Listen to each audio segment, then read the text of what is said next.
Hi, everybody. Oh man, I have something on my face.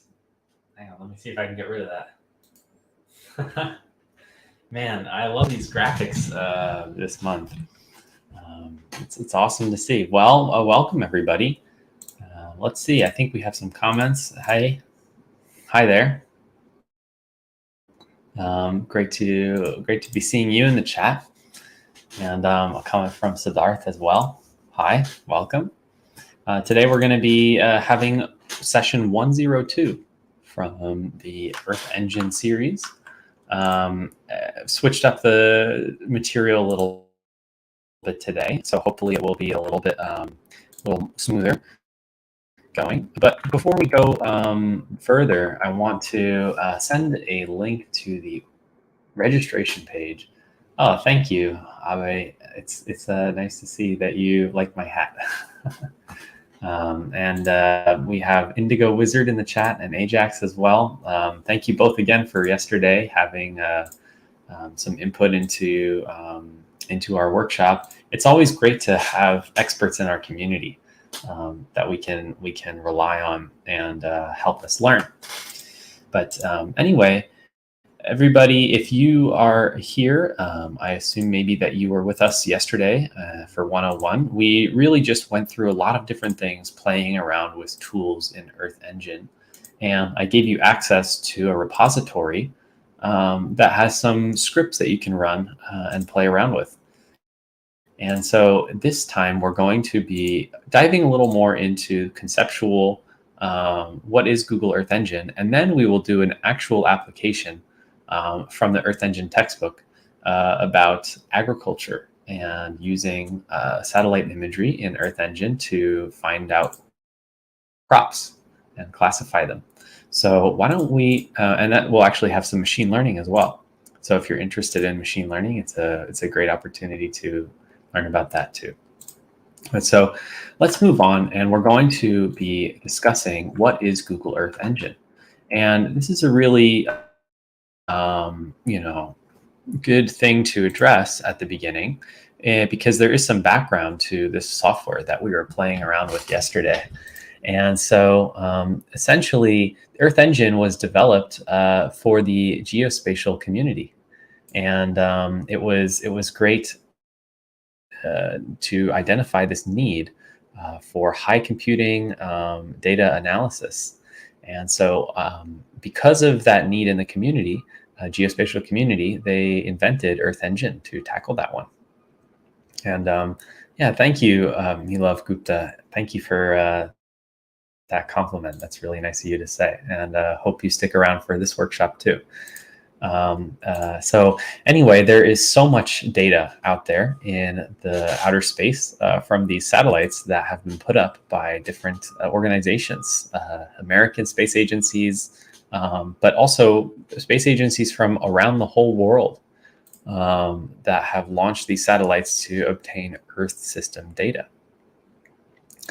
And there is a mission statement to organize this world's information to make it accessible and useful that Google has for this Earth Engine.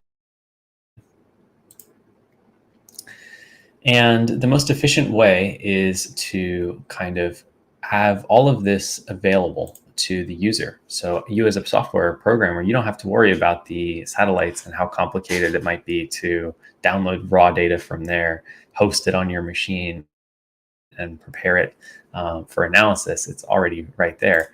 And over 50 petabytes of Earth data exist, and it can all be hosted on Google infrastructure. But the Earth Engine API also is able to do processing and analysis of the data. So that's why it's so valuable using Google's computational infrastructure. And, we're going to be focusing on the JavaScript API for Google. So that is going to be for Google Earth Engine, excuse me. That is going to be the main focus today. If you are not a JavaScript programmer, don't worry. We're not going to be giving you any tests or technical interviews today. We actually have some walkthroughs that we can go through, and that will be really, really helpful. So this is an example of the southeast coast of Borneo shown in Landsat imagery. And you can see that there is a lot of things in this picture. What is the overwhelming feature of this image, though? There's a really something that's kind of obscuring our view. Anybody in the chat understand what might be there?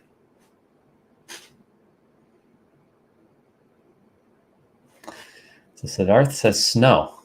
And you might think that this is snow because it does look white, but it's actually clouds. It's actually clouds. So we have clouds in this image, and at the time that this image was taken, it was actually the most cloud-free image of this region. So this is the best case scenario for this region in terms of cloud coverage. So yesterday we did a little bit of playing around with NDVI, the NDVI index, and we found the maximum NDVI index for each pixel in the in this image. And actually you can do that as well for this Borneo region, and you get this wonderful cloud-free image. And what they call this in GIS is a cloud-free composite. So taking the median of each pixel will get rid of the cloud shadows and also the clouds themselves, and leave the surface exactly how it would be without cloud in there. And some of these places had never been seen before without clouds. Even if you're an astronaut and you can fly all the way up to the International Space Station, you may have never seen this region, Borneo, without clouds because it's so constant. And this was a great way to create the following map. And so that's what you see on Google Earth is this median pixel, greenish pixel composite, where you're taking the maximum NDVI from everywhere. And so actually in the image you see on Google Maps, it is actually spring in every region. It's spring in Canada and spring in New Zealand and spring in India and spring in Brazil. So it's totally cool, but honestly not a picture that you could ever capture on your own from just taking one single picture. There's another really interesting project that was created with Earth Engine, and that's called the Time-Lapse project. And so once the cloud-free composite was made, then the Earth Engine team they decided to create composites spanning 30 years of the Landsat record, which is this satellite we were using data from yesterday. So you might remember we were using the Landsat data, and we're going to be looking at some videos of a 30-year record from Landsat. And this project is called Time-Lapse. So it was released on Time magazine website. So let's check it out. So here's the time-lapse, and it's actually global in scope. You can see the vegetation change, the snow cover change over time. So this white on this image is not actually clouds. Instead, it's snow. So you can get a sense of that. Let's look at a different zoom in from this image. Okay, this is a river in Pucallpa, Peru. I don't think I said that right, but Pucallpa, Peru. And you can see the river, it wanders around. And you can also kind of see the changes in the land cover there to the left of the river. Kind of cool. It does look like a snake. Someone says, looks like a snake. Yeah, kind of, right? And I wonder why how they remove clouds from snowy regions. That is a very good question. Maybe one of our experts in the chat knows about that. I think that actually is a pretty thorny question.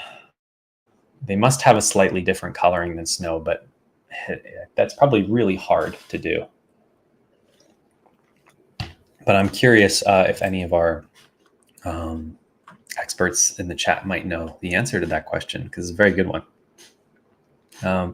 Okay, everyone. So we're going to look at now another image from the time-lapse project. This is urbanization in Suzhou, China. So you can see over the 30-year period, here is Suzhou growing into a large city from a smaller one. And this is kind of a sadder one here. This image is Amazon deforestation. So we can even see the effects of humans, the negative effects of humans on a forest land, mostly through agriculture. And Indigo Wizard says snow would be gray. So that's interesting, I guess, from particles in the atmosphere or something. So yeah, makes sense that it would have a slightly different color than clouds. But anyway, this time lapse required a huge amount of data. 33 years of it from Landsat and Sentinel, two of the satellites we talked about in our first session.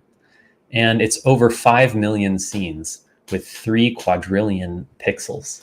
So that's kind of an incredible amount of information.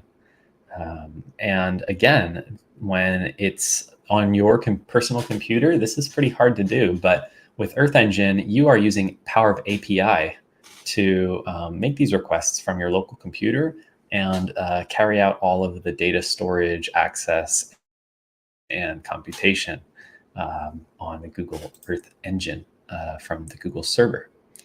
So this is the importance of that client-side, server-side concept we were speaking about in the first lesson. So now we're going to talk a little more about what Earth Engine is. And at its core, it is just a giant data catalog of public data. So you can see there are 5 different projects put up here, or 5 different sort of data sources that are put up here, just for an example. And you can see that there is Landsat and Sentinel, like we were speaking about. And there's the MODIS project, which is a daily scale. And then we have Tiger, which actually we will be speaking about that today. We will be working with that a little bit. It's vector data, so information, it could be information about states, counties, things like that. And terrain and land cover, and even weather and climate information. So the Earth Engine data catalog has all of this information. You can search for that in the top bar, and I think we did that a little bit yesterday, so you might remember that.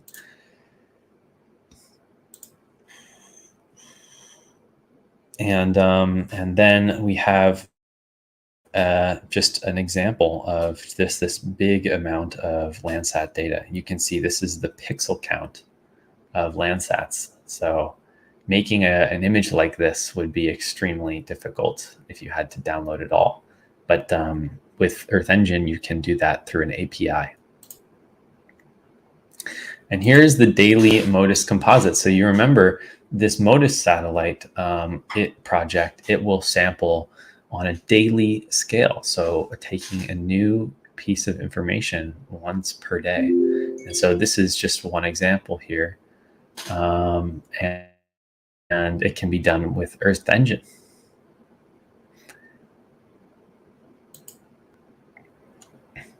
We'll look a little bit about terrain data too. So in this example, you can see how terrain will change over a region, using this coloring here to see the topography. And this image here is a mean annual ozone from the merged OMI-TOMS dataset. So red is less ozone and blue is more ozone. It's kind of an interesting interesting comparison. And there are lots of other climate and atmospheric data in their catalog. Here's a composite of Sentinel-1 backscattering coefficient. So the backscattering is telling you how much of the incoming light gets reflected back. And so you could kind of see where there might be clouds or other high reflectance things that could scatter back light to the sensor. And now we'll talk about the API, and this is a real emphasis of API week, right? But before we do that, I want to call out some comments in the chat. So one comment from Indigo Wizard about removing the clouds. So I suppose you can change the colors by manipulating the wavelengths that go into the bands of the satellite, and then do compositing to take off the clouds. So it seems like a little bit of a complicated procedure, but like you can do it. So that's really cool.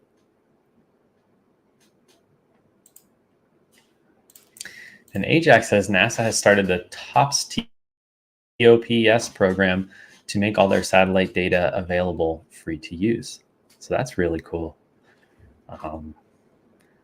Yeah, it's really, really great to see all of the geospatial data become publicly available. And Love Gupta says, can I make environment project, like zoo related, using the API and this engine? I think you can make a lot of environmental related projects with this API and with Google Earth Engine. I guess it would depend on what you particularly are envisioning for that project, but yeah, by all means, see how you can apply Earth Engine in the things that are interesting to you. So now let's move on, and we're going to talk about the data types and the geospatial processing functions that are going to be involved here. So images are the fundamental data structure in Earth Engine. They have bands, which we explored yesterday a little bit. For example, the elevation band that we were exploring a lot yesterday. Pixels and some metadata as well, just about the resolution, for example, of the data. And then image collections are stacks or time series of images. So you could think of the time-lapse project that we saw as an example of an image collection. And then features are sort of like any kind of polygon. It could be a way to select some data, and you could use it for any kind of purpose that you want to do an operation on the data. So for example, we have a feature collection. You could filter data or somehow flatten it. And then we have filters, which is how to limit the scope of analysis. So like we were saying earlier, just kind of maybe select a particular geometry using a feature. And then reducer is the way to aggregate the data. So we tried to do that yesterday, but unfortunately, I think I was using the wrong, maybe a deprecated API method. But that is a way to kind of take a mean or something like that. Actually, we did take a maximum. So that is a kind of reducer that we used yesterday, but our mean example, unfortunately, didn't work. And then joins will help you combine different data sets, and kernels can help with image processing. And machine learning algorithms could help you with classification. So we will actually be using, I think, a random forest algorithm today to try and classify land as farmland, for example. And we will be having a projection as well. So projection is the way to control scale and appearance of your data. And every single visualization of the data requires some kind of projection. Well, anyway, here's just an example of just a composite code. So you could make a composite in this way. And it's really simple to do with Earth Engine using this simple composite method, but it would be very difficult to do on your own. So that's kind of the beauty of the API. And we can use batch mode as well, which we will not be necessarily doing too much of today, but we will kind of cover the difference between these things.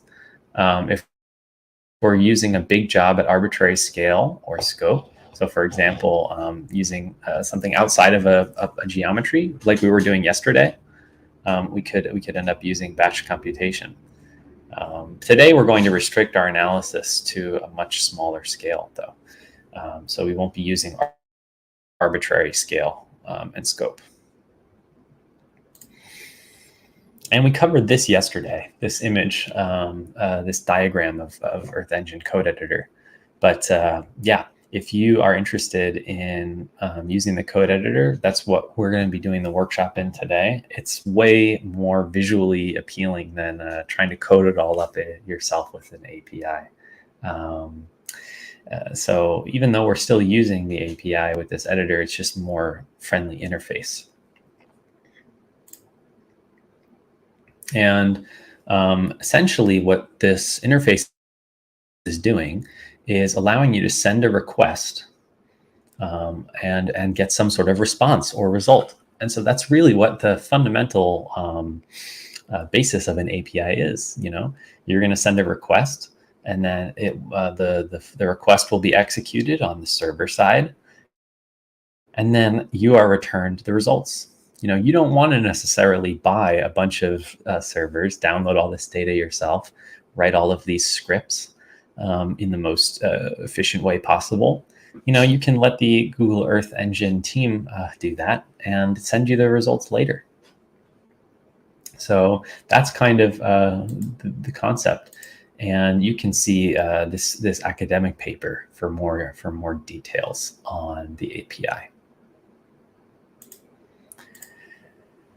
And so these are a few publications that have used Earth Engine. So someone in the chat asked, suggest some projects using this API. And we're actually going to get into that now. So this is one example of mapping global surface water and how it changed over time. Here's another example of tidal flats. And so this is another way that the data was used. Tides have big impact. And then we have a crop yield mapper. So this satellite-based tool could estimate the yield of some crops. And today we're going to be using another agricultural application. So get excited for that one. And yeah, just more agricultural examples. This one is kind of trying to estimate rice paddy distribution. And yeah, good to see you, Indigo Wizard. Thanks for joining, and have a great rest of your day. And so now it is saying this comment. Can you use the API to show the damage of Earth in war and to show the impact on agriculture? That seems like a really interesting project and potentially very impactful. So I would encourage you to look into that for yourself. I'm sure that it is possible. But for now, we're going to focus on these applications. And I just have one more for you, which is about ecosystem services lost to oil and gas. So I think this is actually kind of similar to what you're asking in the chat there about how humans are impacting and potentially having destructive impact on agriculture. So that is a very good thing to think about and consider. So those were all published studies. And these are just some more applications that are not actual academic studies. Sorry, I had to sneeze there for a second. Yeah, so this is Climate Engine, which you can definitely check that out. It is a tool for interactive map creating. So you can create climate data maps and trends without writing code. So kind of a cool idea. And I'll put a link to the chat if anyone wants to try this out. I believe that link will work to send you to the Climate Engine.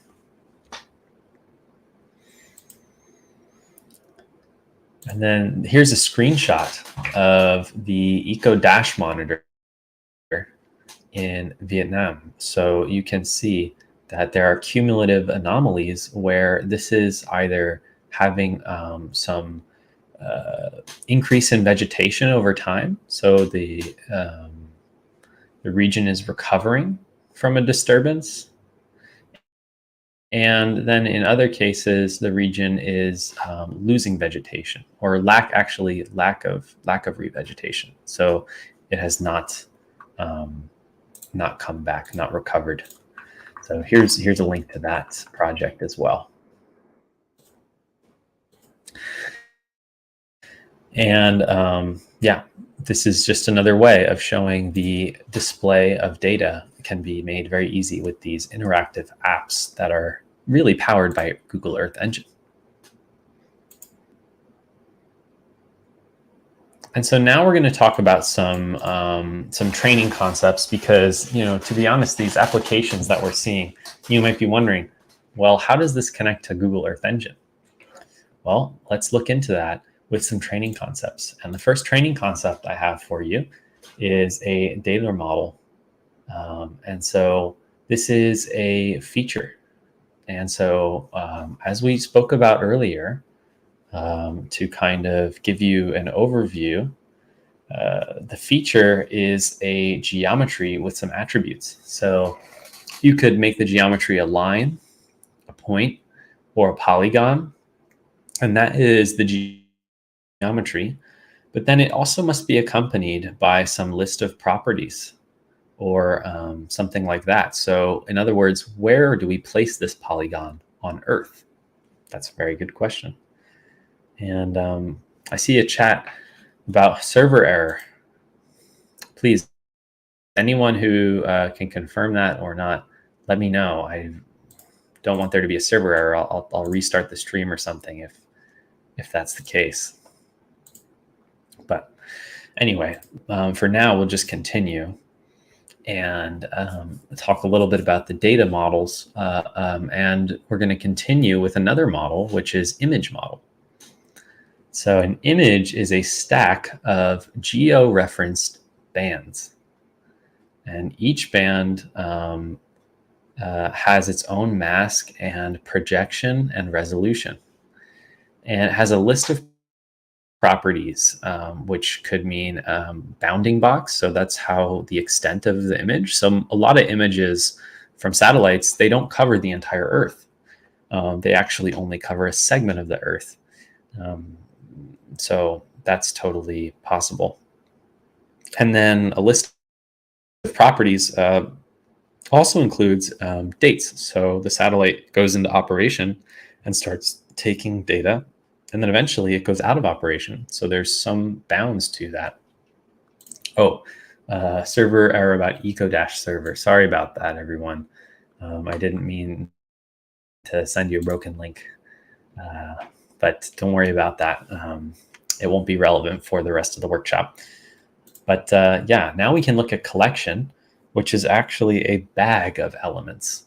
So you could think of this as many, many features. So if you wanted to make a feature collection of all of the countries, you could have all of the polygons that comprise the borders of the countries and put them all together in one feature collection. You can also create an image collection, which is going to be a bag of a ton of images. So maybe in this case, you could put a bunch of satellite images from all different time periods together and display that, or from all different satellite projects. We can do operations on these collections like filtering, sorting, joining, mapping, and reducing, like we talked about earlier. So we'll look at map first. And map allows us to apply a function to each element of a collection. And so this is basically what a map is. It converts one to the other, assigns one to another. And so think about this. We could compute the area of a feature. So if we want to know the area of let's say the country of Nigeria, we could compute the area of Nigeria there. We want to know, let's say, the cloud cover of each image. We could use a map to tell us about that for each image in the collection. What is the fraction of cloud cover? And we could also create a mosaic for each month. So for each month, what are the associated images and how can we compile those? When someone says, I feel like the slide says, tell me I'm in GIS software without being in GIS software. That's true. Definitely. You can see all of the GIS data here. It's pretty hard to mistake for any other kind of data. But now we're going to look at reducers. And this is another thing that we worked on yesterday, which is summing the area over all features. So let's say that you have a bunch of different features and you want to maybe figure out what the area of all of them is. Well, you can do that.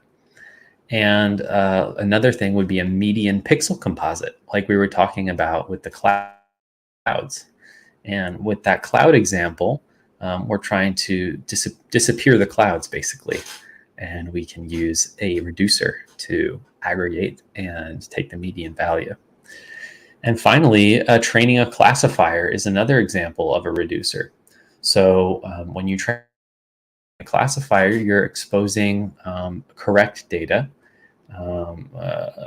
to a machine learning algorithm, and you're trying to get the algorithm calibrated to see new information and correctly classify that. So there's just some examples of reducers. And these are all the reducers in Earth Engine. Remember that we can check the documentation in the code editor to read more about these and see them all in the code editor. So that's a real definitive reference. All right. We can reduce bands. This is what they call spectral reduction. So we could just make a composite image of multiple color bands all onto the one image. So let's say we want to look at total brightness of the image. Well, we could use some combination of these different colored bands. And we can also reduce a neighborhood. So this is like using a convolution.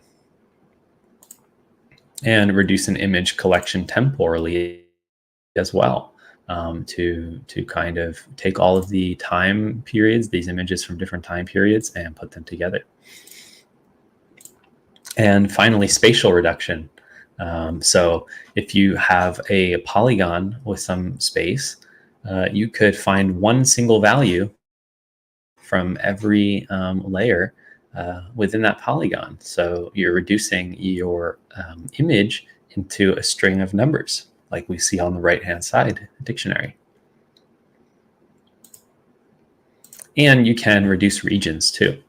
So just again, the same as last time, just kind of expanding the number of features that we include there. Yeah, so we can do band math in this way.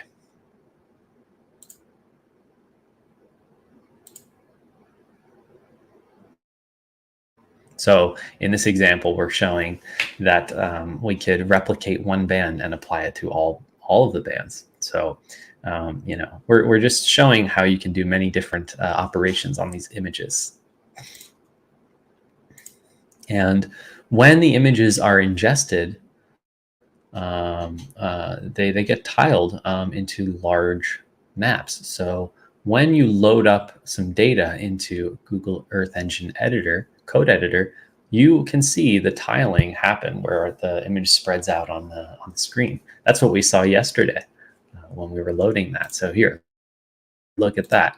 You can see, and we get downsampled images, which by averaging all of these um, together, you can see that you could take these 16 tiles, average them to these 4, average to this one, and so on.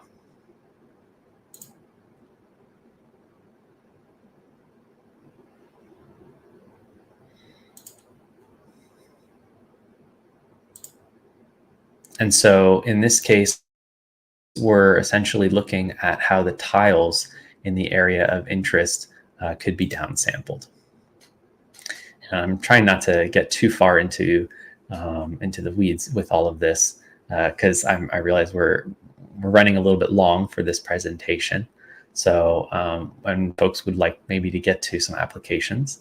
So yeah, we will just continue along and see that, one more time, just to emphasize this because it is API week, running a computation is done on the server side by Google. So all of these computations we're seeing, we can direct Google to do this, but we don't have to do it on our local computer. Okay. So at this point, we're going to transition in the workshop, and I'm going to actually ask you all to sign up for the Google Earth Engine. And the way you can do that is by going to earthengine.google.com/signup. And yeah, Ajax sent a online Google Earth Engine book. And actually, we're going to try an application from that book today in our workshop. So if you want to follow along, definitely download that book, and yeah, it will be really good to follow. But yeah, go to earthengine.google.com/signup and create a new account there. You may need to tell them that you are using this software for non-commercial purposes. You want to check off that box because it'll let you, first of all, we are using it for non-commercial, we're using for educational purposes. And second of all, you will be using this software free of charge if you choose non-commercial. So that will be a really good way to get signed up.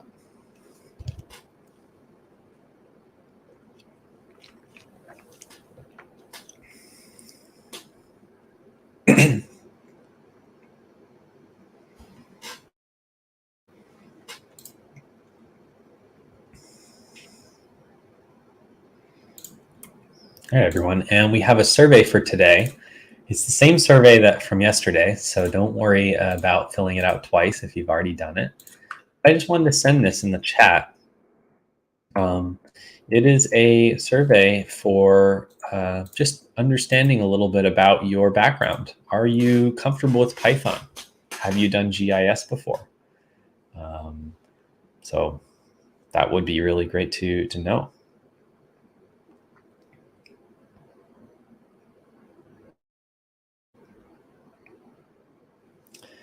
Oh, if are we using this with a cloud project or no cloud project? That is the question. Thank you all for that question. So we're going to be using this with a cloud project. So that's totally okay to write. I think it may work with no cloud as well, but yeah, I personally chose cloud project, and that works just fine.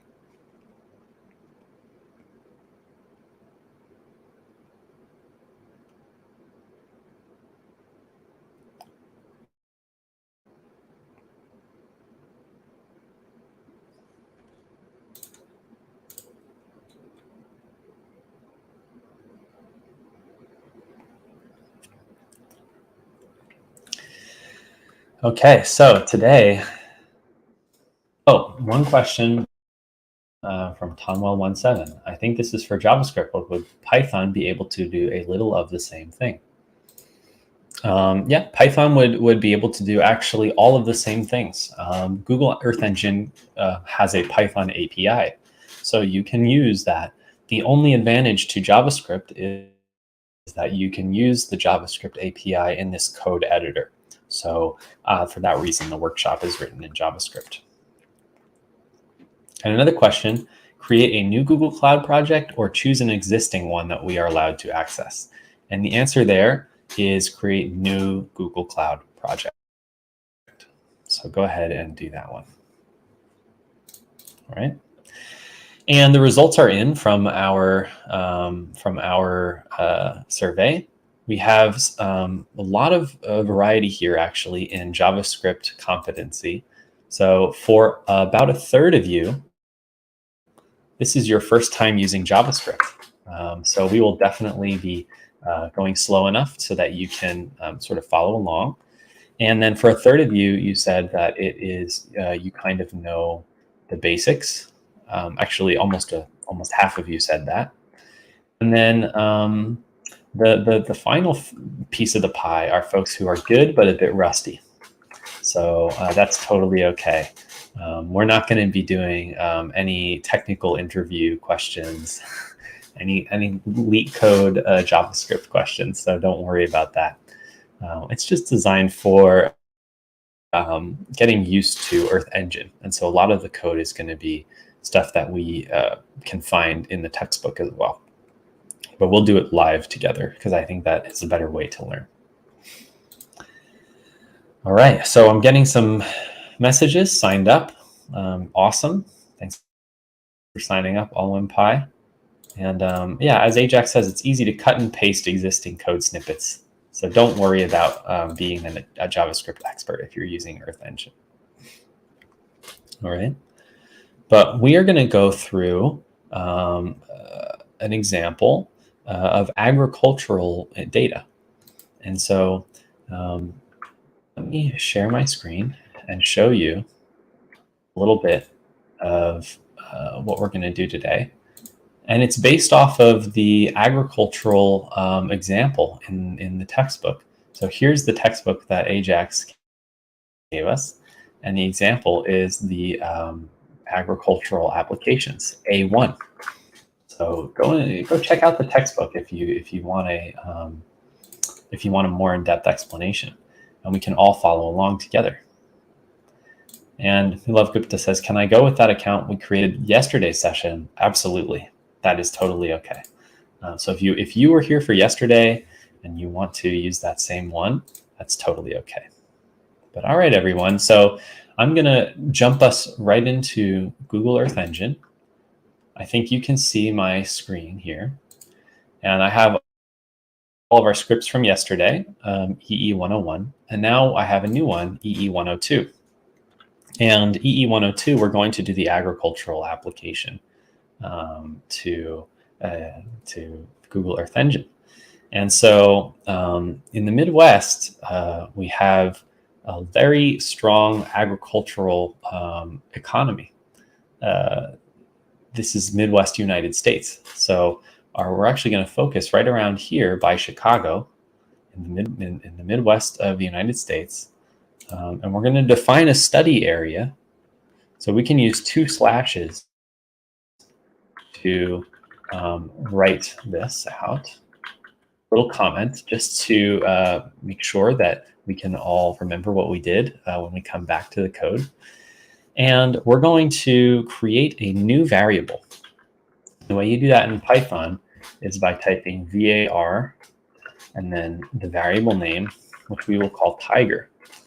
You might remember tiger from our presentation as a giant database of features. So we will actually use a feature collection from tiger called counties, which are a small governmental region in the United States. So we will be looking at McLean County, which is a very agricultural area. And let's type EE, which indicates Earth Engine. And let's look at the docs before we continue. You click on the left-hand side of your screen and you click on Docs. It will actually let you figure out what are the different things that I can do with EE, which is the API for Earth Engine. And there's a ton of different stuff here. We're going to choose feature collection, which is this method right here.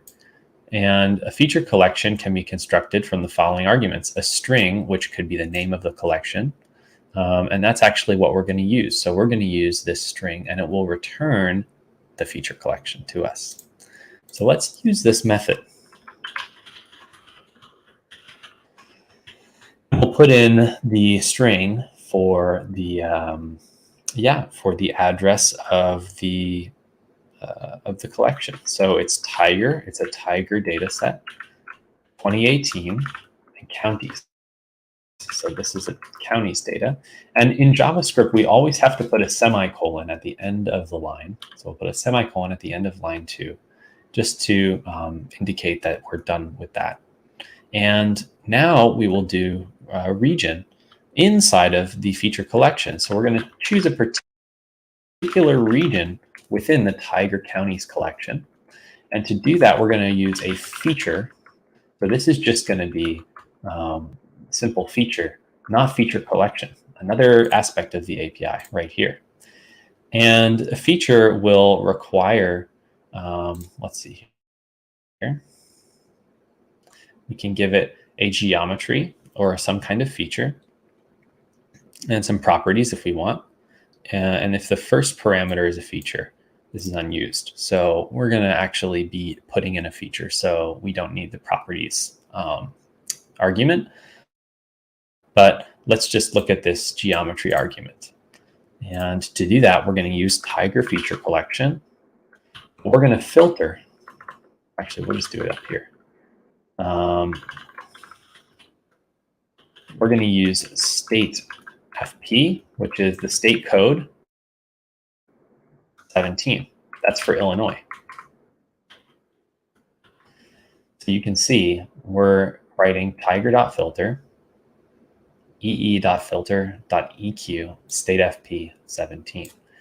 And so this is going to be how we identify the state of Illinois. And again, if any of you need some help accessing this code, make sure to go to the textbook website. I'll put that up again. And this is a great way in case you ever get lost. The code is also there. So now we're going to filter for a particular county name, which is McLean County.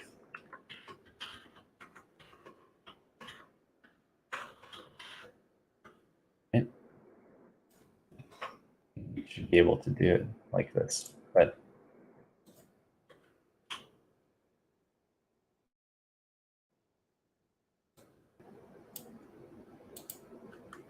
yeah, I'm not sure why it isn't letting me do that, but anyway. Oh, I think it's because I don't have enough live coding everybody.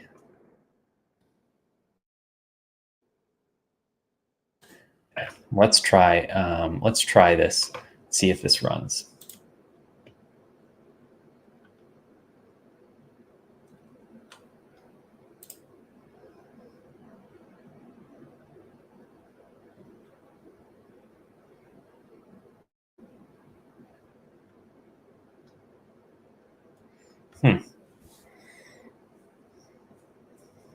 I'm just not having luck with Earth Engine during this workshop.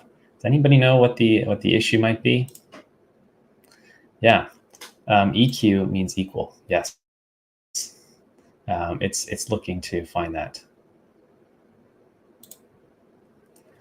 Yeah, I mean maybe Indigo Wizard knows what the issue would be here, but I don't know. It's really strange. I was able to run this successfully before. But why don't we keep going and we'll look at the code checkpoint to see what the difference might be. But anyway, we're going to choose a geometry. So we'll use the region that we identified, McLean County, and we'll use map.centerObject to put this, this region at the center. And then we will add a layer, and this is going to add the layer directly to the map. And we'll give it a color. You might remember yesterday we talked about dictionaries. So this should give us the correct county. Unfortunately, when I run this, it still tells me unexpected token, and I really don't know why it does that. Oh, I think I messed this up here. That's what you get for live coding, everybody. But yeah, turns out there was no issue with our code. It's just a little tiny parenthesis there would have made all the difference in the world. Isn't that always the case, folks? Yeah, you always are missing a little parenthesis here or there. But now we have our layer, which is McLean County.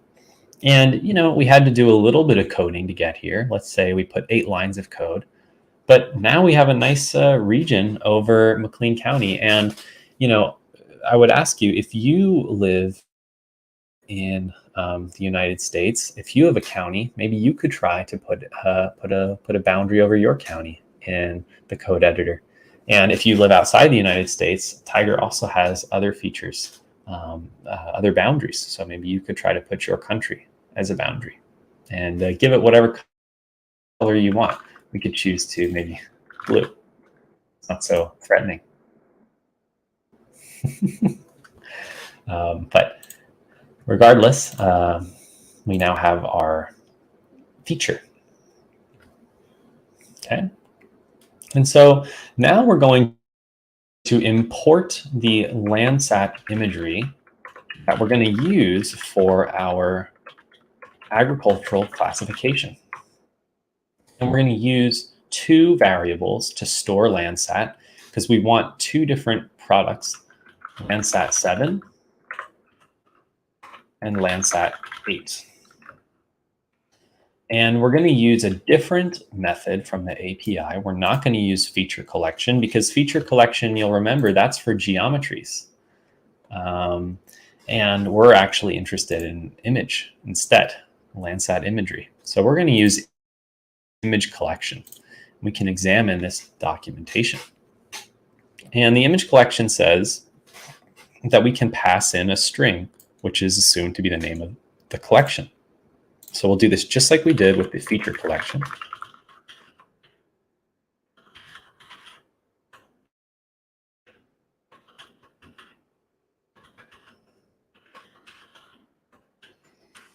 We're going to do the same exact thing, the same exact code for Landsat 8. We just replace the 7 with an 8. Don't forget your semicolons, everybody. It seems like I've been forgetting my semicolons lately.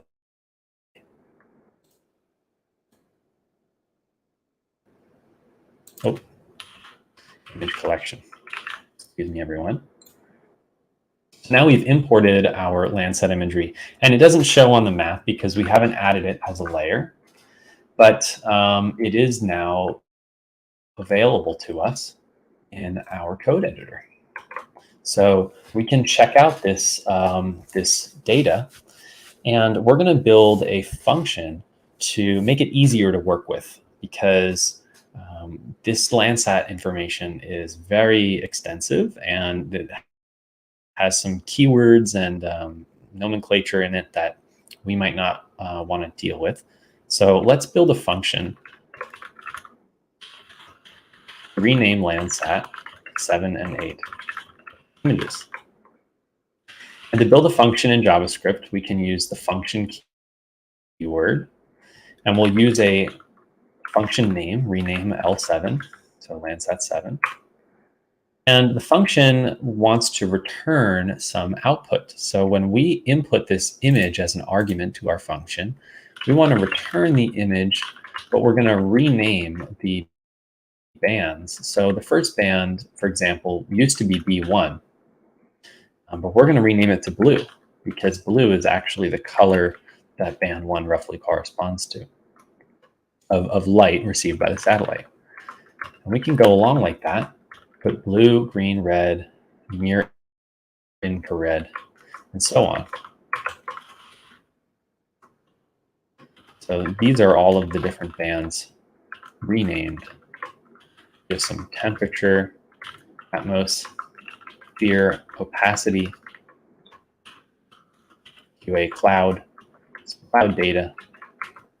We're just going to rename all of these. And again, the code is available in the textbook example.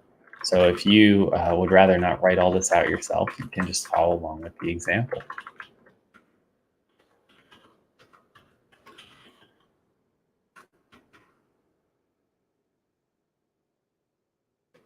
Just a few more.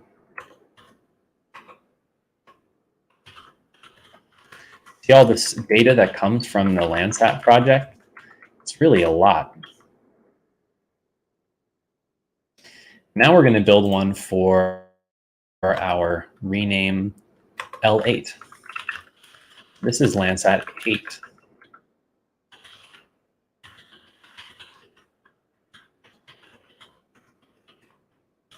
So we have this aerosol band here. So it's a little bit different than the L7 one.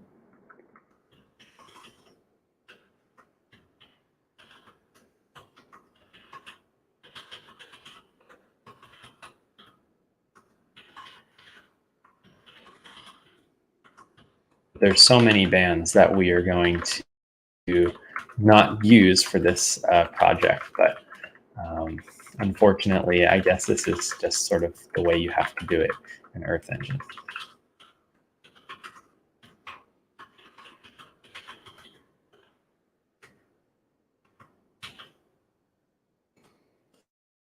All right, so when we click Run, these functions should save for us. And we now have some renamed bands. So we can now figure out what is shortwave infrared, what is the surface reflectance, and temperature, for example. Easy to see, easy to spot with our renamed bands. So we're going to now define a function called add mask, which will turn the QA pixel into multiple masking layers. So the QA pixel is a way for us to distinguish between different fills in the pixel. So we're going to accept an image to our add mask function.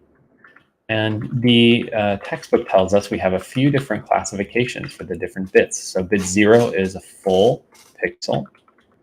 Bit 1 is a dilated cloud. Bit 2, cirrus cloud. And so then bit 3 is just standard cloud pixel, some cloud shadow. You remember we were talking about some of this stuff today. Our snow, clear pixel, and even a water pixel. So we're gonna define a new variable called clear, which is going to select from the image QA pixel, and it's going to do a bitwise operation on it. And we're going to use the bitwise and feature to basically mask out all values that are not equal to 0. This is going to only show clear. And we can now update our mask and rename, say, QA pixel clear. So now we have a mask. We can have a water mask as well, and we're actually going to copy these here. We're gonna paste in bitwise 128. So this was bit 6, right? 2 to the 6. Here's 2 to the 7.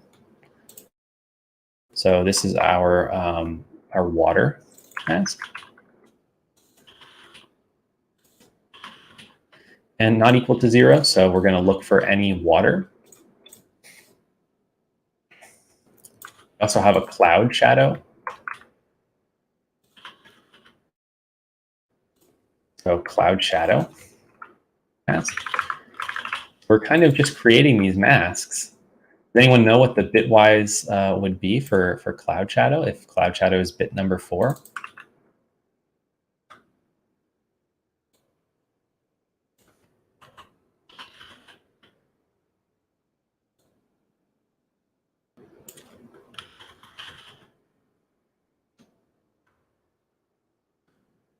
So 2 to the 4, exactly 2 power 4.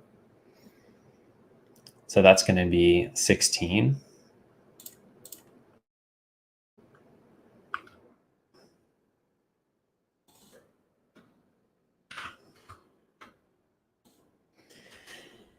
And yeah, we have also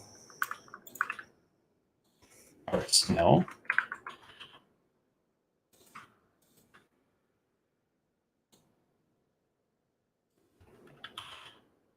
Which is bitwise 32.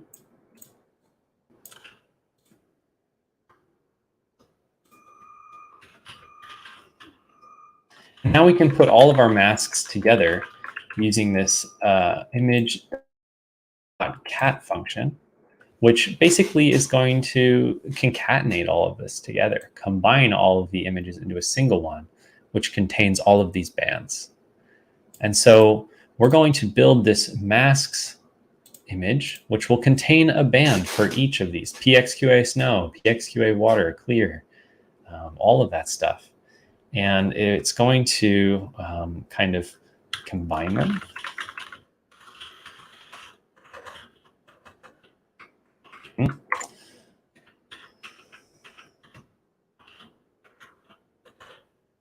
I've been forgetting my semicolons. I usually coding in Python, so it can be difficult for me to remember to do that. Put a few semicolons here and there, but hopefully I have enough now. I think so. And yeah, to all of you who are new to JavaScript, this is very important, writing your colons here, your semicolons, because JavaScript doesn't work on indentation the same way that Python does. So semicolon could be the only way that it knows to be finished with the code, to be finished reading the code snippet. And we'll return the image with this add bands feature, this add bands method, to add these masks to the image.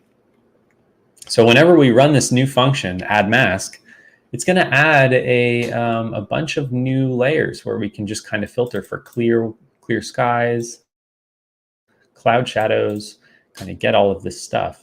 And when we make a new function called mask QA clear, and it'll accept an image as an argument, and the image will first run update mask, but it will select a clear band from there. So that will mask all of the clear. All right. And so now we've made a few masks for our data, and it's always important to save. So don't forget to save your data. All right. So someone says, what about the variable in front of update mask? I wonder what you mean by that.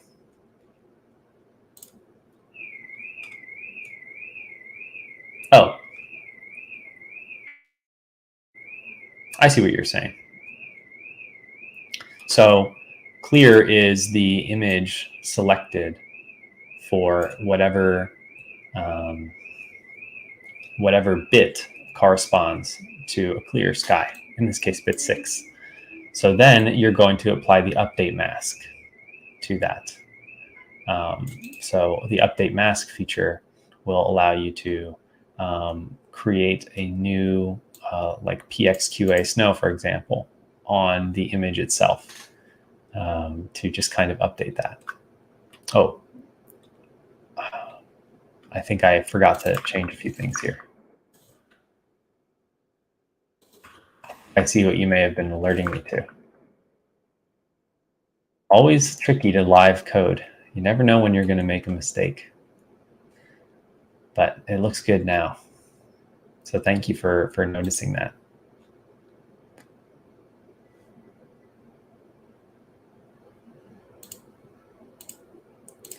Okay, so now we're going to be saving the code, and we're going to be adding a vegetation index.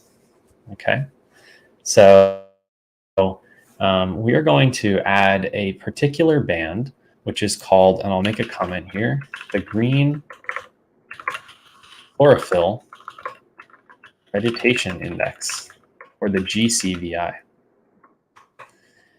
So this is going to be useful for distinguishing corn from soybeans. And if you've never been to the Midwest, this area, pretty much the only thing they grow is corn and soybeans, 99% of everything.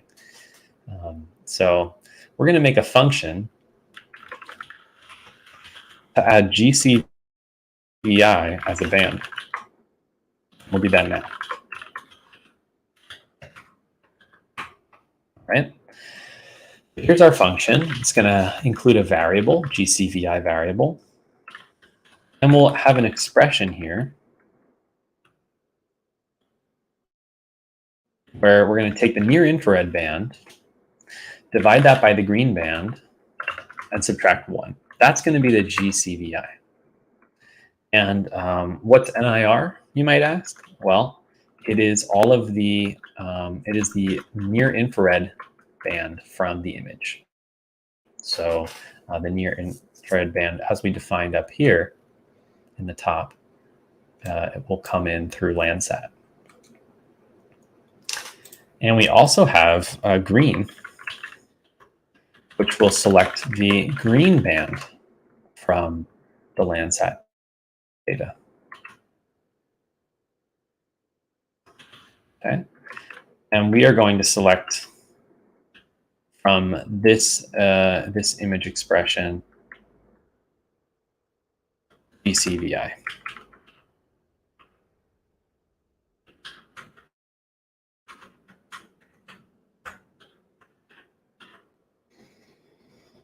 And we'll return the concatenated image object, which is going to be what we used to have, plus this new GCVI layer.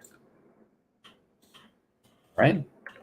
And so we are now adding a new layer to our image, the GCVI layer, that is going to give us some information about the green chlorophyll vegetation index. Tell us the difference between soybeans and corn. All right. So at this point, we're ready to pull the imagery from Landsat 7 and 8 and apply the functions that we've created, really figure out you know, what's going on in this field in McLean County. So first we have to decide what time period we're going to be looking at. And in the textbook, they suggest we start at 2020. So we could just try that, why not? If you want to change to another year, it's totally okay to do. We'll go from January 1st, 2020 to December 31st, 2020. And pull all of the Landsat imagery over the study area between states. So we can do that actually. We're going to make a new variable, Landsat 7 collection. And for one, we want to filter this based on the bounds of our geometry. So our geometry being McLean County. We want to filter it based on our filter date. So this function lets us select some particular dates. And then we'll map using rename L7. So you remember our rename L7 function is up here, and it will give us some more interpretable names for our bands instead of B1, B2, B3, and so on. So we can kind of better understand what's happening. And then we can add a semicolon. And we'll do the same exact thing for Landsat 8 collection. The only difference being we will retrieve it from the Landsat 8 image collection, and we'll use the rename L8 function, but everything else is exactly the same. And now we're going to merge these collections. You can use a Landsat variable to say Landsat 7 collection merge with Landsat 8 collection. And we'll sort according to system time. So this is going to ensure that our images occur in the correct chronological order. Remember that we want to mask out our non-clear pixels. So these are our cloudy pixels, our cloud shadow pixels. We want to add our vegetation index and time. So we will do that by using the map function. So we'll first type add mask, and you remember we have our add mask up here. It adds a mask for all of these bits, selecting for each band.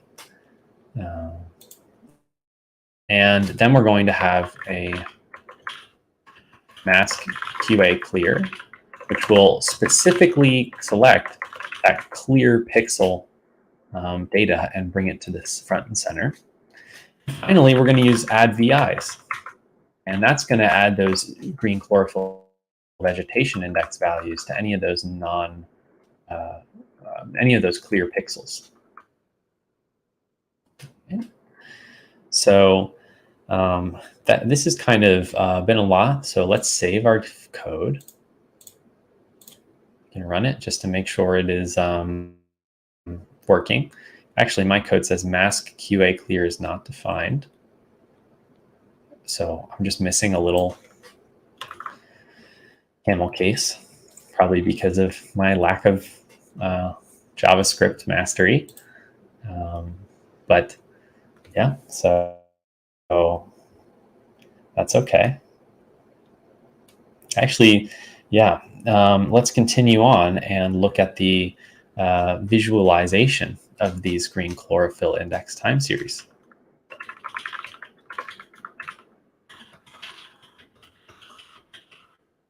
We're going to visualize GCVI time series for one particular location. And we will use a point geometry to do that because we don't want to use a polygon. And in the textbook, they suggest we use the following point.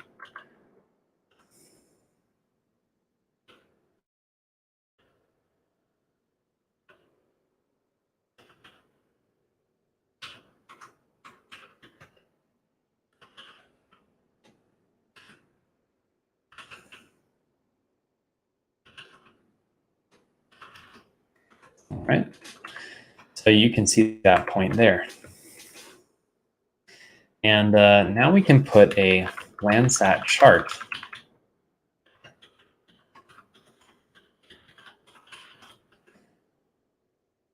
This is going to help us visualize the data that we have at this particular location, selecting the GCVI index at this particular point. We can set the chart type. So we'll use a scatter chart for this one, this visualization, and we'll set the options. So we can make a title in our dictionary here. We'll call it the Landsat GCVI time series, and we'll give some line width, some point size, just to really hammer that in.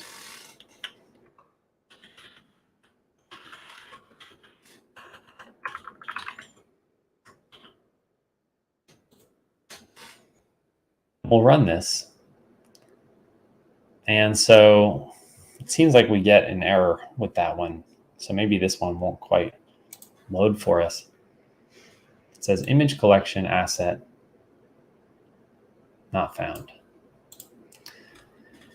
Wonder why we get that error, because you can see that it's available for us, but hard to say.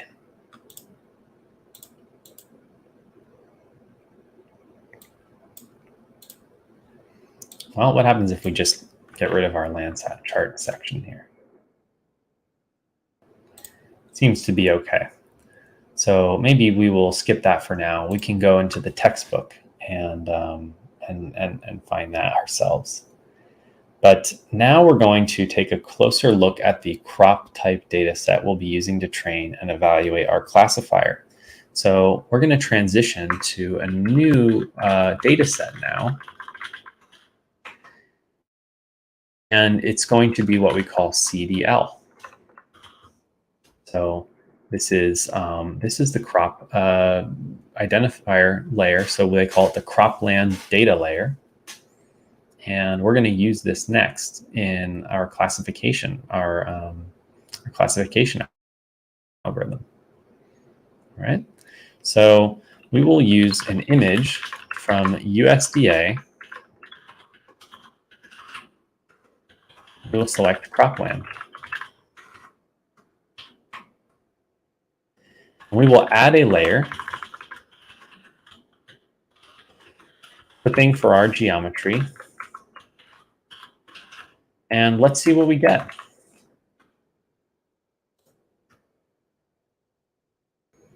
So you can zoom in on that and see that anything that's yellow is a cornfield, and anything that is green is a soybean field. And I am definitely not a farmer, so I can't exactly say why they plant them in this pattern. But I have lived in the Midwest, and I've seen them do this. And you can drive on the road and see how the corn changes to soybeans, changes to corn, and back and forth like that. So it's kind of interesting to look into. So if you look at the gray, that is urban areas. And forests are in teal, and water is in blue.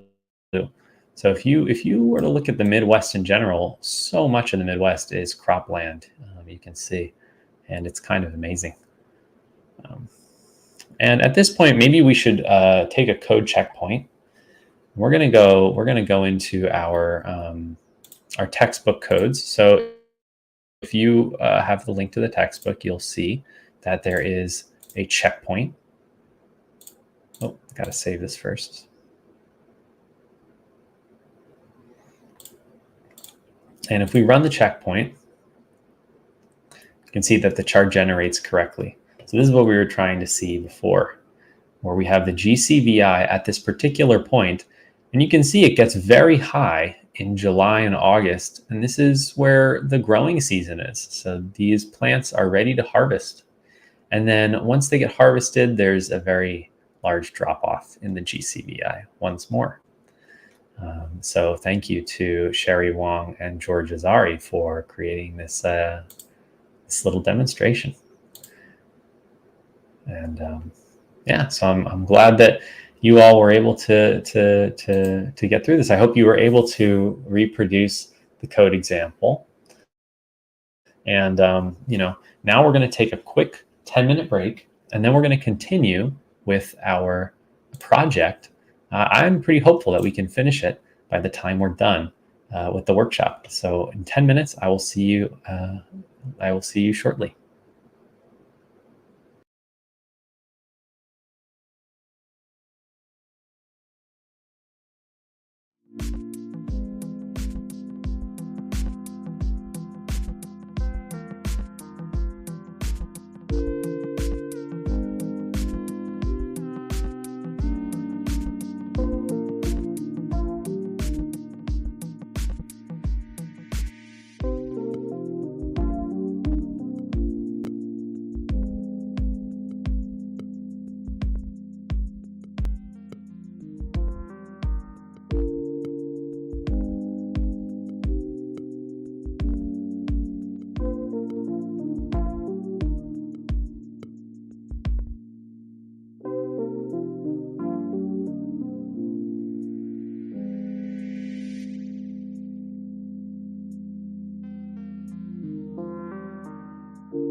Hey there, everybody. And it's great to see you back from the break. How is everybody doing? Hope you were able to get up and stretch and maybe get some water or something like that. But yeah, good to see you. Good to see you, and thank you for sticking around for the next portion of the workshop. So, before we left the workshop, we were talking about how the time series of GCVI has this maximum in the summer when it's harvest season, and then all of the plants dry up. And they were harvested, and it goes to be very low. And then that happens every year, actually. But it won't happen in the cities, because in the cities, there's not a bunch of soybeans or corn that is growing and then cut down. They're pretty much the same vegetation all year round. And the same is true of the forests, because they will have a different pattern to their growth in the rivers. So we're going to take advantage of this cycle, and we are going to use harmonic regression. Write that out. Harmonic regression, which is sine and cosine. So you may have studied sine and cosine in school, or on your own, and it's just patterns that go up and down, sort of changing between two extremes in a periodic way. And so we are going to use this to analyze our data, because our data occurs at regular time intervals, which are these growing seasons. So we're going to define a new function. It's going to be called add time unit. An add time unit will accept two arguments, image and reference date. So the reference date is going to be sort of the start period of the analysis. And from the image, we're going to get the date of the current image. So we'll create a new variable to store that.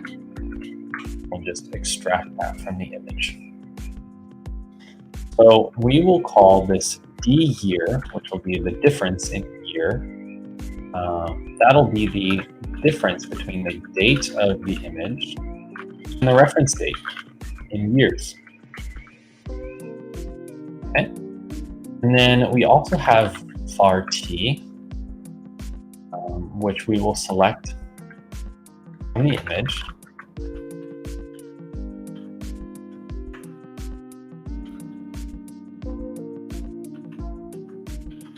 We'll add d year to that.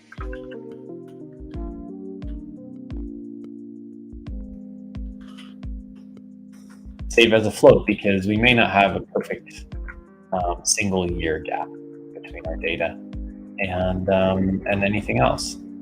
So now we're going to add this new band, which is just, you can see it's essentially taking the image and just adding the year on top of it as a layer. And so we're gonna make a new variable called image plus, and it's just going to add this t band to the existing image. So that's why we put all of this other information in this line. It's because we need to add it as a band and not just keep it as some singular number. And we want to return this, of course, at the end of our add time unit function. So now our add time unit function is going to essentially add a new band to our image. And that band is going to be the time in reference to a reference date. So it's a little bit different than a date. It's going to be a single number for our time. All right. So we'll create a second function that's going to add our harmonics. So what this is going to do is take in three arguments: the image, omega, which is this hyperparameter that we will just set equal to 1, and the reference date. So when we go through this, we can say add time unit to the image based on the reference date. So that's using the function that we just created. And then we also have create these new variables, which will convert our time from a linear time to angular. So look at this. We can say select the time band and multiply that by 2 times math.pi, which is the number pi, times omega. And that is basically creating an angular, converting our time into an angular time. You might remember that from math. Anytime you multiply by 2 pi, you're becoming angular. And we will look at time radians too. And this would be the second harmonic, the second period from our data.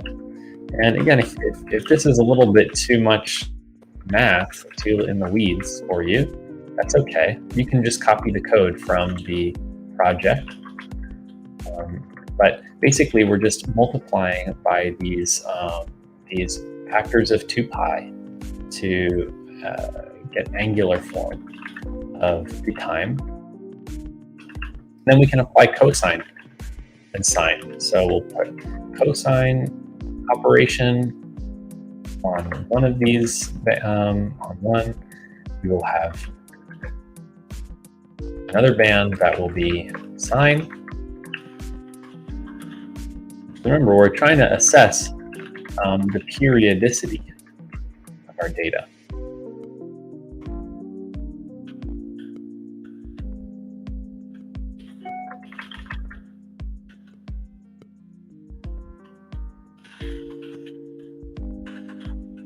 We could theoretically do this for many factors of 2 pi, but we're just going to do it for just these 4 different coefficients, because that'll be enough for our study.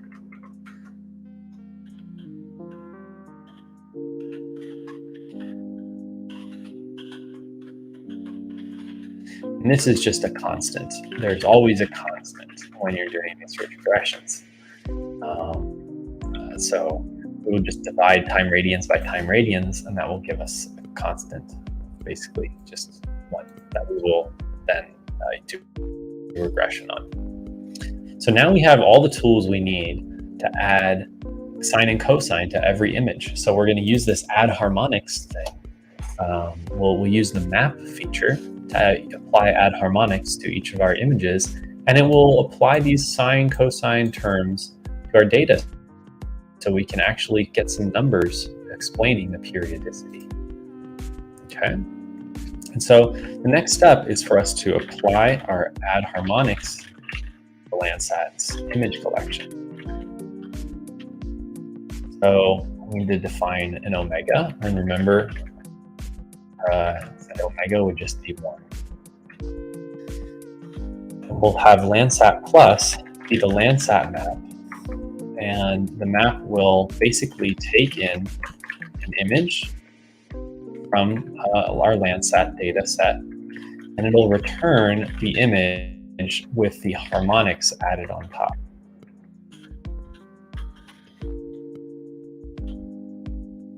Right?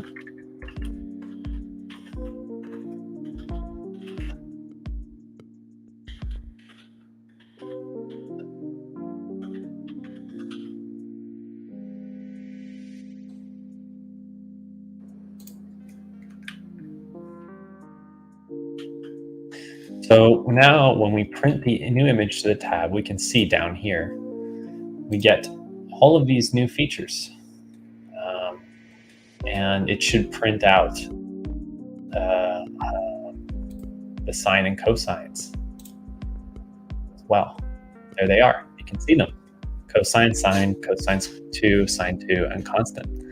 And you can see t, our other band as well. So now we have kind of added on these additional information, which will be the harmonics describing the periodic nature of the data set. All right. So let's look in the chat and just see. Looks like folks are no questions too much, but Ajax made a very good point. You can add the book's code repository, and that is the repository in the textbook.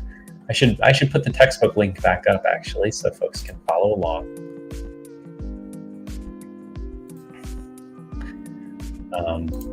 Yeah, so thank you for pointing that out. And yeah, now we're going to be fitting harmonic regression at each Landsat pixel.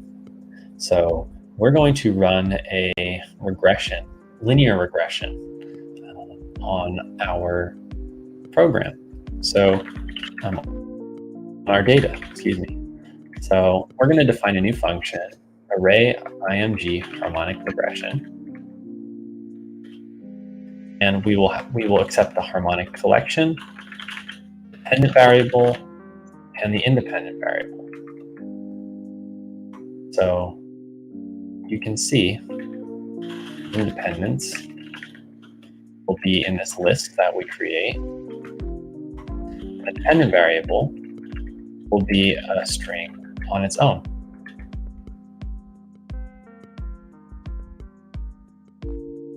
And the regression will take place on the harmonic collection itself. We will select independents, combine them with the dependent,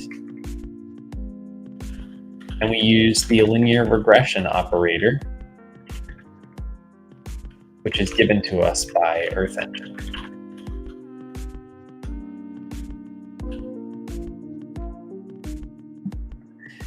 And so we're essentially going to calibrate these harmonic coefficients according to the time series at each pixel. And then we return the regression results. Right? So this is our regression function. And the next step is to extract and rename these regression coefficients. So instead of having an array, we now want to put an image regression.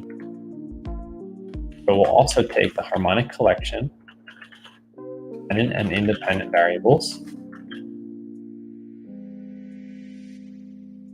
I missed a few of these. Or no, actually I didn't miss any of them. Just this one.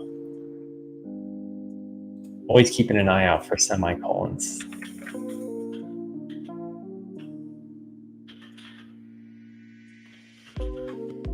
But we're just going to do the array-based harmonic regression.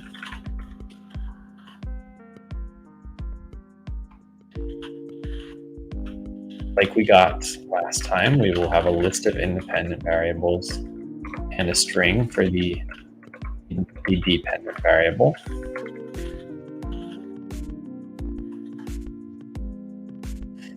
Now we're going to sort of map these, and so we can use the following variables.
So here we are transforming the image into, transforming the array into an image using this code. And finally, we want to have a third function. It's going to be called getHarmonic Coefficients. It's going to make use of all of these previous functions that we've written. It's going to accept the harmonic collection, bands, and the independent variables. And it will save some coefficients using the function band, a map, which will kind of map the image function we just wrote onto all of the bands. So let's now write that function.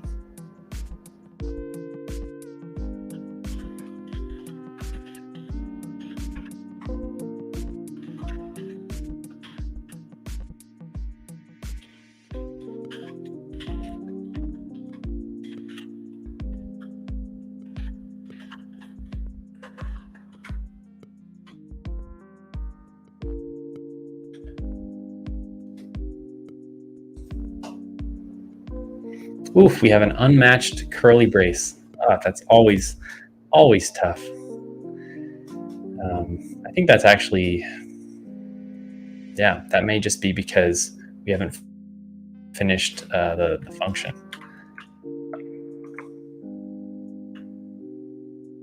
Yeah, so this return statement is for this function, but we need to also put a return statement here, it seems like.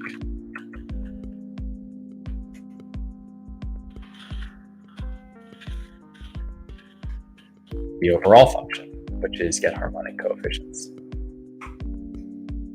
Always good to have a little debugger going, so they can let you know when you have a coding error.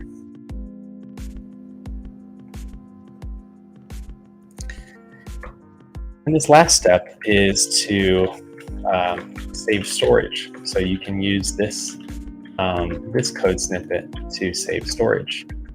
Now we only need a few of these bands for our prediction, our near infrared and our short wave infrared, and our GCVI band.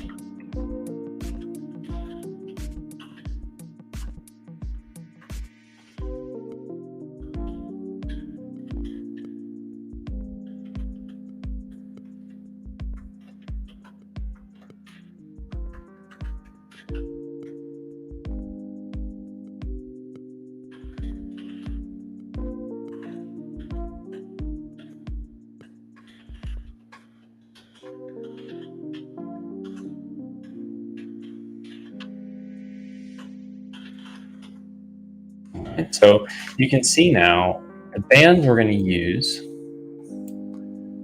the independent variables, which are these harmonic coefficients that we created, or I'm sorry, these harmonic modes that we created. And then the harmonic coefficients will be saved in this harmonics variable. And to save a little bit of space, we're going to clip this according to the geometry of McLean County. And we're going to convert from 64-bit to 32-bit.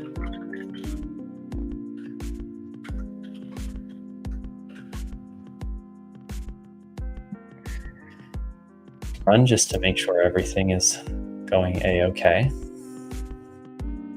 No errors so far, which is always a good sign. Okay.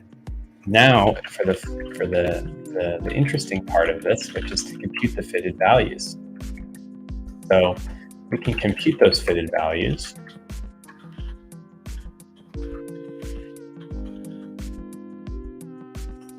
by selecting these bands.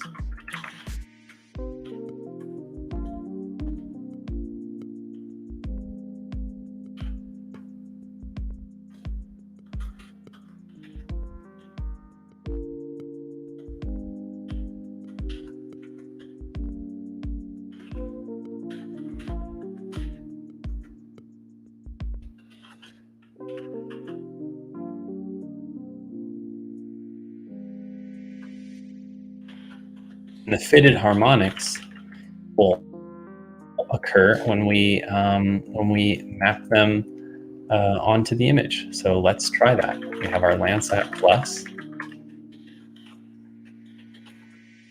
Takes in an image as the function and adds these bands on, as we were saying. These are the independent modes, the harmonic modes. And then we multiply them by the harmonic coefficients that we fit. Oops. And we add up all of those terms. So this is going to be the final fitted harmonics to Landsat. Oh, and we need to rename that as well. Fitted. So these are not the real results, they're the fitted results. Approximate results, in other words.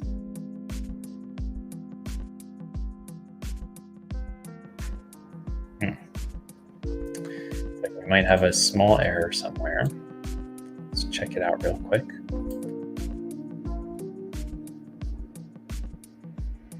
Oh, there it is. Always tricky to live code. Don't forget to save your code and so you don't lose your progress. Yeah, we've gone through all of this so that we can build up the capacity to do harmonic regression on each point in the data set. And then once we have the fitted harmonics, we can estimate the values at each location. Essentially converting a time series to a representation of the frequency, the variability of the fields. So let's go ahead and visualize this now, and maybe it'll make more sense when we visualize.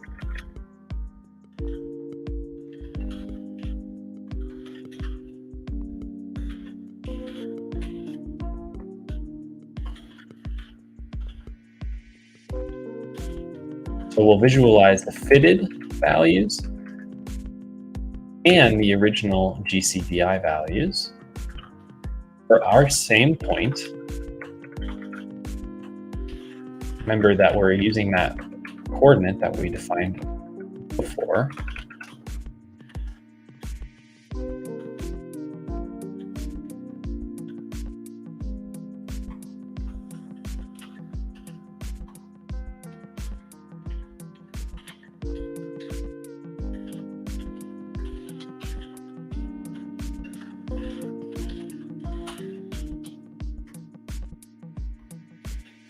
And we're just going to set a few parameters like line width, point size, like we did last time.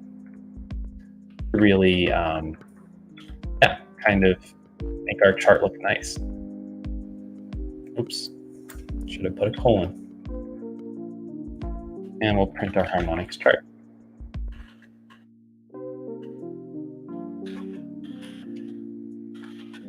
Hopefully we should get fitted harmonics. Uh-oh. Missing a little spelling error. Here and there, sometimes you get them.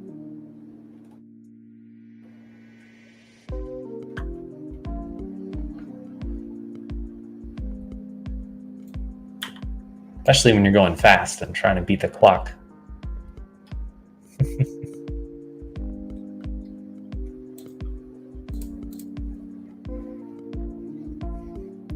All right, looks like it's going to generate for us now. I suppose I shouldn't talk until it happens, but you can now see the fitted data. And so we've kind of converted our time series into just 4 or 5 numbers, actually, our constant and our periodic value. So it's pretty cool to be able to do that. All right, we're going to use the rest of our, oh, thank you, Tipping Point. That's really, really helpful. It's always good to see that folks are out there looking at the code carefully for me. It makes me feel a lot better when I'm live coding with all of you. But yeah, it's pretty cool. Paul, as Paul says, woo, woo. It's a lot of work really to understand this kind of stuff. It can be kind of overwhelming, especially if you're not used to coding in this way. But yeah, you should give yourself a pat on the back for sticking through it. And this is a way that we can reduce our data. And tomorrow, we will actually try and get to our machine learning classification. So I'll see you for tomorrow. And yeah, here goes Ajax as well. Extremely powerful. Exactly. But all right, everybody, take care and see you tomorrow for our machine learning classification of this data.